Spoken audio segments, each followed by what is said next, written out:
है महान नाचूंगा होके अपना स्वाभिमान, मैं नाचूंगा होके अपना स्वाभिमान। अरे आज इस बात को बताऊंगा मैं राजा है महान, नाचूंगा गाऊंगा उनके संग, होश में न रहूंगा मैं राजा है महान, नाचूंगा गाऊंगा उनके संग, होश में न रहूंगा मैं राजा है महान, नाचूंगा होके अपना स्वाभिमान। अरे आज इस बात को बताऊंगा मैं राजा है महान, नाचूंगा गाऊंगा उनके संग, होश में न रहूंगा मैं राजा है महान। Praise Lord. सभी भाइयों और सभी बहनों को मैं राजन कुमार आर्या प्रभु यीशु मसीह के महान और सामर्थी नाम में आपका स्वागत करता हूं। आज का जो टॉपिक मैंने बनाया है उससे बहुत ध्यान से सुनिएगा। आप भी सोच रहे होंगे कि मैं क्या कह रहा हूँ। जी हाँ, मैं बिल्कुल सही कह रहा हूँ कि हम विश्वासी भाई बहन अपने खुदाबंद को लूटते हैं, हम उसे धोखा देते हैं। कलाम में जाएंगे, मलाकी की पुस्तक 3 अध्याय 8वां वचन। क्या मनुष्य परमेश्वर को धोखा दे सकता है? पर देखो, तुम मुझको धोखा देते हो और तो भी पूछते हो कि हमने किस बात में तुझे लूटा है, दशमांश और उठाने की भेंटों में। देखिए,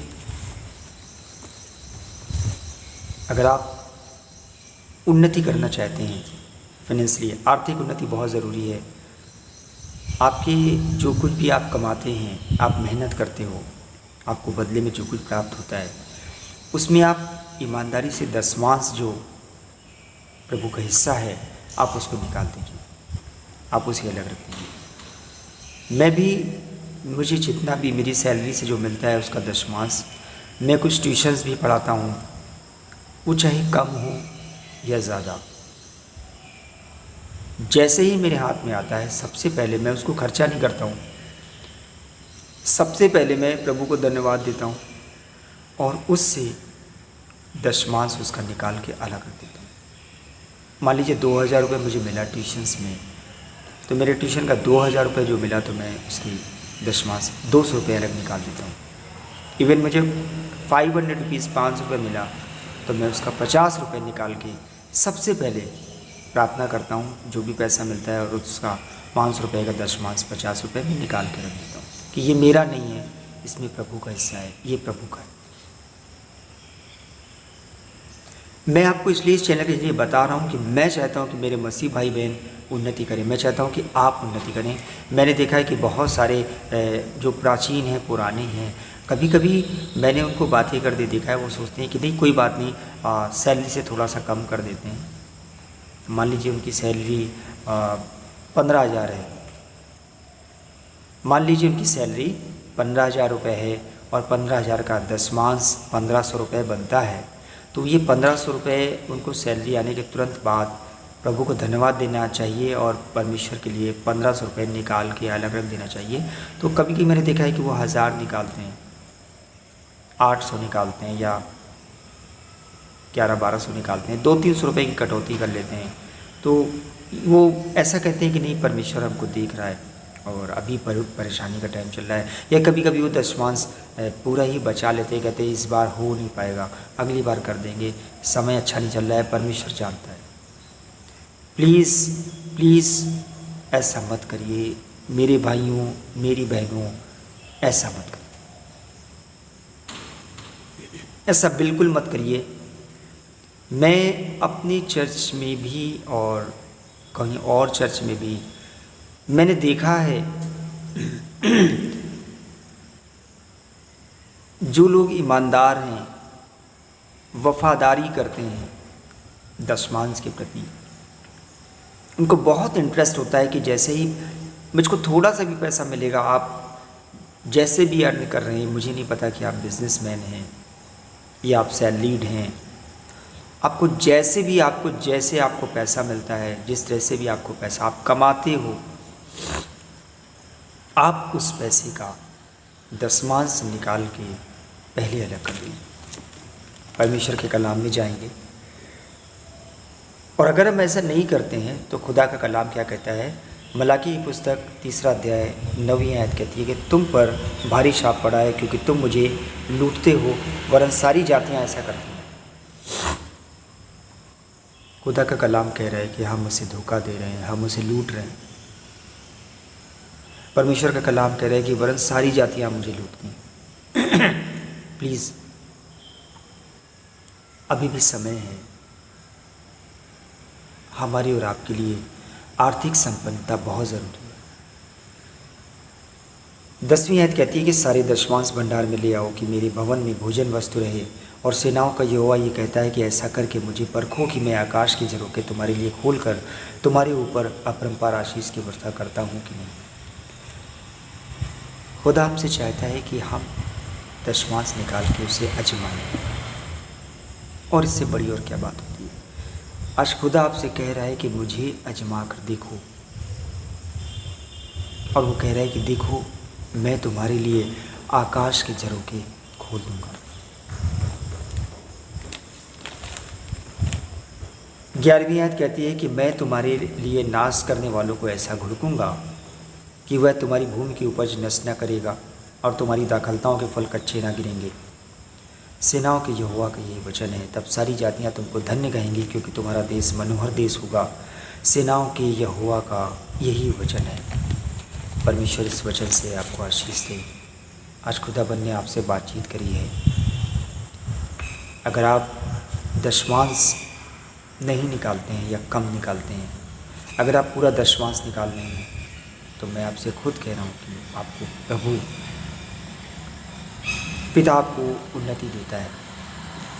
आपकी आर्थिक उन्नति डेफिनेटली ज़रूर है। आप हैप्पीनेस से निकालिए, आप खुशी से निकालिए, क्योंकि खुशी से दी हुई भेंटों को खुदाबंद पसंद करता है।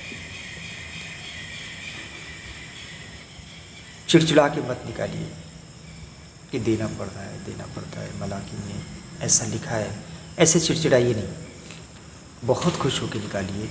ये प्रभु का हिस्सा है। आपको पता है जब आप इसे निकालोगे तब सबसे बड़ा बेनिफिट ये होगा कि आपके घर में जो शैतान काम करता है, वो कह रहा है कि मैं घुड़कूंगा। किसको घुड़कूंगा? शैतान को घुड़कूंगा। वो बीमारी के रूप में आ सकता है। हो सकता है कि आपकी बहुत अच्छी सैलरी हो, आपने किसी महीने दशमांश नहीं निकाला, उस पैसे को आप कमा तो सकते हो, लेकिन कभी कभी ऐसा हो सकता है कि हमने तो कमाया लेकिन हम बचा नहीं पाए। हमारे लिए बचत होना बहुत ज़रूरी है। ये बचता क्यों नहीं है? ये बीमारियों में निकल जाता है, खर्चों में निकल जाता है, अननेसेसरी खर्चे जो अचानक आ जाते हैं। कहीं कोई व्हीकल ख़राब हो जाता है, गाड़ी ख़राब हो जाती है, अननेसेसरी उसमें निकल जाता है, कहीं ना कहीं ये निकल जाता है। तो प्लीज़, आज खुदाबंद ने आपसे बातचीत करी है। खुदाबंद आपसे कह रहा है, पिता आपसे कह रहा है कि तुम मुझे लूटते हो।